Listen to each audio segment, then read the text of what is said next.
Hey, what's going on, YouTubers? I have a little surprise for you today. I actually get to share with you some music that I've been working on.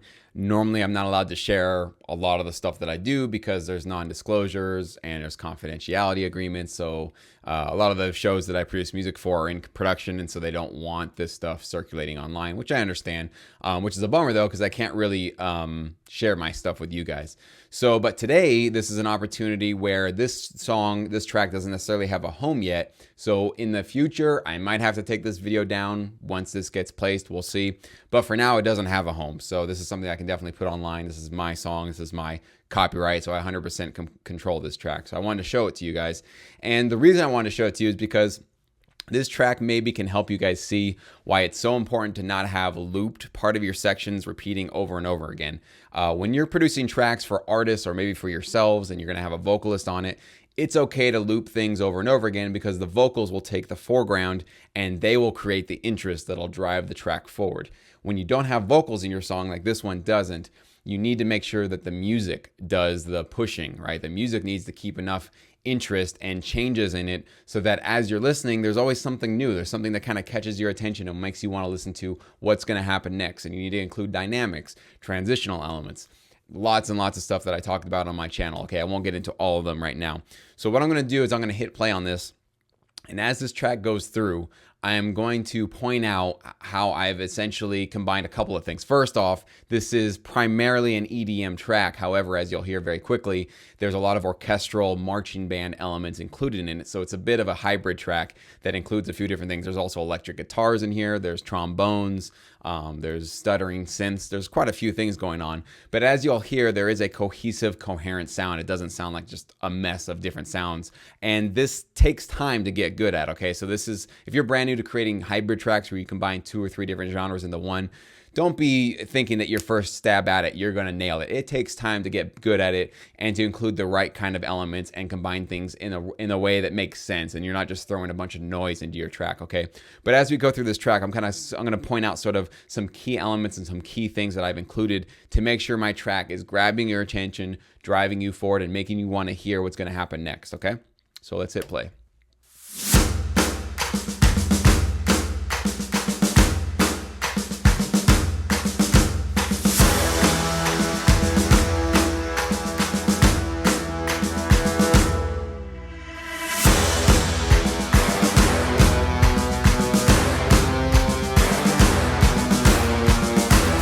Before we go even further, you can hear now, even just from the first couple of bars, that I left you in suspense right at the end of this, and then I had a dynamic range buildup into a more of a grooving part that had these horn stabs up here, and obviously the low trombones, guitars, and obviously this kind of marching band feel going on underneath it. So right off the bat, within basically, let's see, got my timer here. I mean, I started the track at 3 seconds and we're now basically 12 seconds in. I've garnered your attention, and I'm going to promise something, okay? So what is the emotion that you're feeling on this first hit that comes in?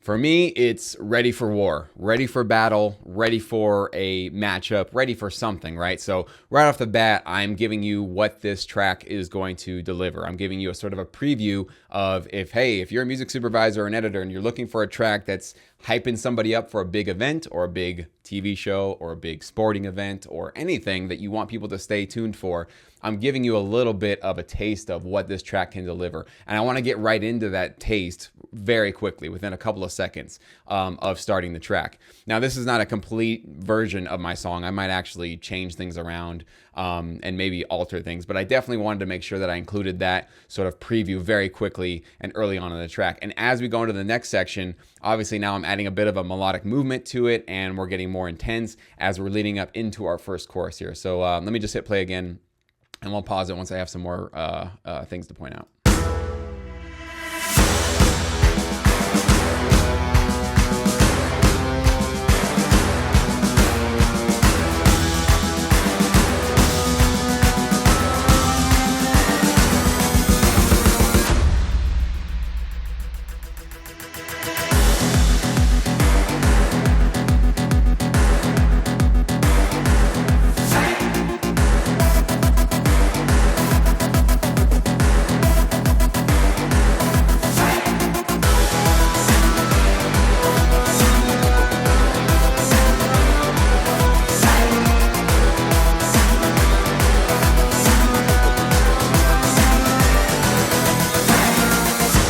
So before we go back to our second chorus here, as you can hear, we got this familiar melody that came from the start that came back in the chorus. Obviously, we're stacking it up with a couple of things. I've got trombones, guitar, and a sort of Vox kind of synth lead, all playing the same melody. And obviously I've changed the voicings and the octaves to make sure that they're big and rich and full.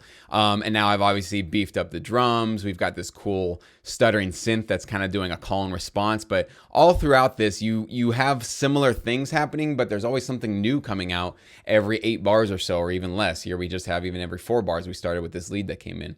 So that's the real key to TV film music licensing, is you got to always capture the attention of your listener and push things forward, because the main purpose of putting music behind a TV show or a promo or a scene anywhere is to push the scene forward, to get the viewer to really want to find out what's going to happen next. And if you're just the kind of producer that's just copying and pasting your songs, every 4 bars, you just copy, paste, copy, paste, copy, paste. You're not pushing us forward, okay? So you have to get a little bit more nuanced with your production technique. You can't just do probably what you've been doing for your entire career up until this point, okay? So let's move on to the second verse, and how now I want you to pay attention to how the second verse is even different from the first verse. So now that we repeated a verse, we don't just copy and paste. We want to have some interesting changes.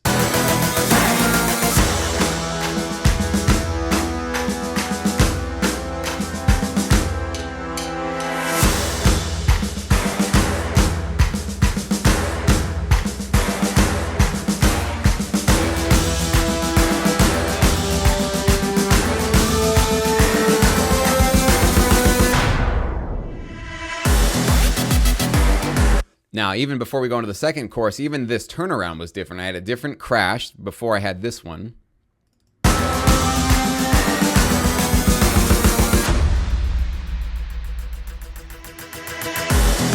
Right? A little longer of a pause, keeping you suspense and then bringing you back up. This one was only half as long.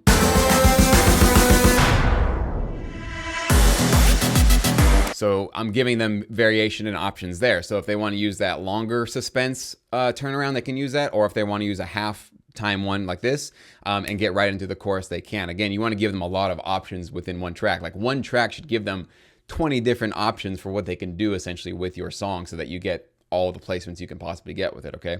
And then as we start this next chorus, we are doing something different already. This is an octave higher.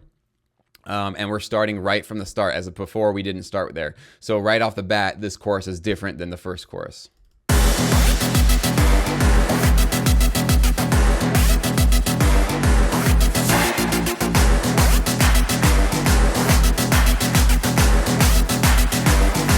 Small little change, but you didn't have these kind of drums coming in, these claps and these accent claps coming in on the first half of this chorus. So you notice now we have that change. Tiny little things, right? These aren't massive amounts. This is literally one thing that I copied and pasted over, but it just makes this chorus sound a little bit more intense than the previous one, and that's what you want to get in the habit of doing. Always beefing up your repeated section.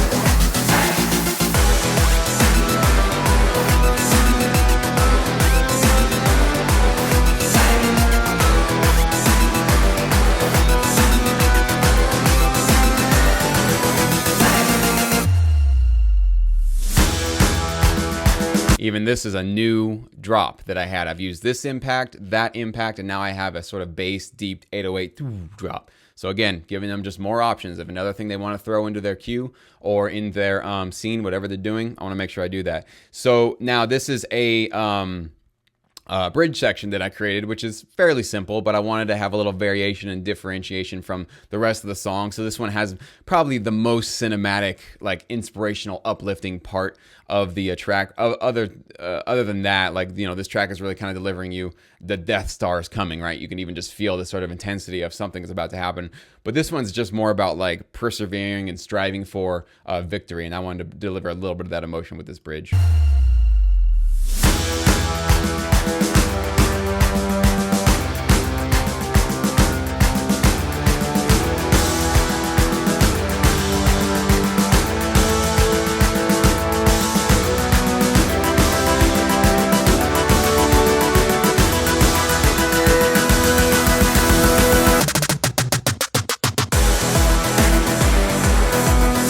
So as you can hear there, we kind of got more fancy, more intricate with our chording and with our sort of synthesizing arpeggiated lead on the top here, just kind of building it up. And then of course we top it off with this really intense triplet drum fill. It's actually 2 drum fills that I put on top of each other right there. These two, and I'll play the end of that again.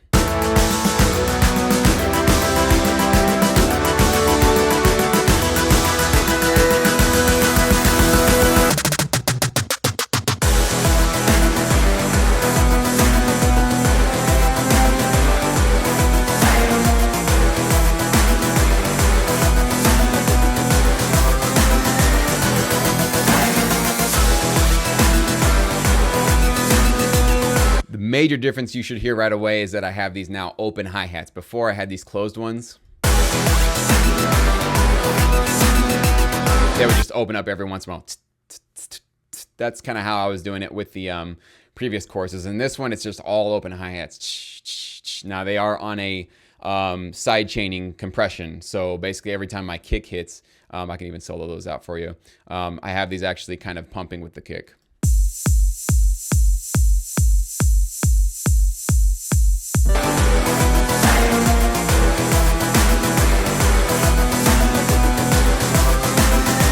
They are hitting on the downbeat, but because they're getting caught by the side chaining compression, they're actually getting suppressed during the kick hit, and then they let off when the kick is not hitting. So you get this kind of cool swinging, that kind of feeling going on. So I just wanted to give this last chorus a final big open feeling. A lot of times using rides, open hi-hats is one way to do that, or you can throw more intricate percussion. But I do recommend, if you're going to start throwing percussion, keep it very stereo, keep it out of the way of a lot of the instruments, and you'll also widen up your chorus feel a little bit, and it'll make your track feel a lot bigger. And then obviously we start stacking up some higher octaves here, making this last part even bigger. And then at the end, I kind of repeated what we did here, but as you'll hear, it's even a little bit different.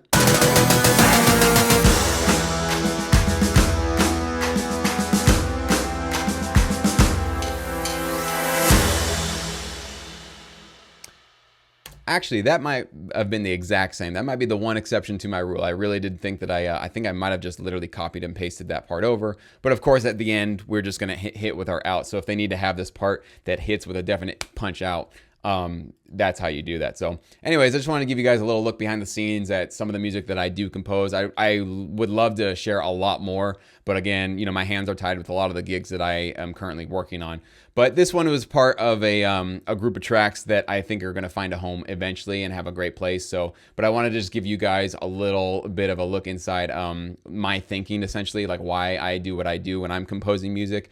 Obviously, besides all the stuff that I talked about, I still have a little bit of color coordination to do here. But as you can see, I'm naming my tracks. I'm not leaving them as like audio 1, audio 2. I do color coordinate a lot of my stuff. Of course, I still need to do some of these.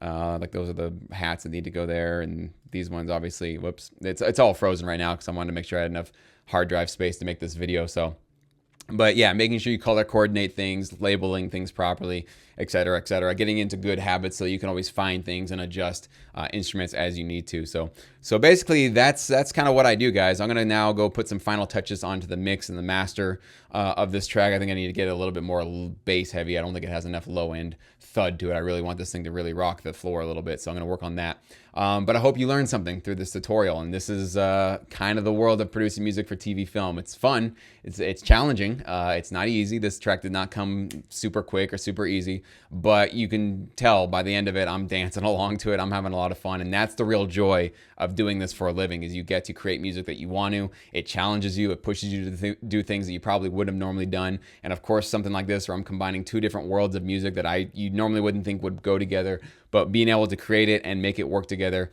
is a beautiful, beautiful thing.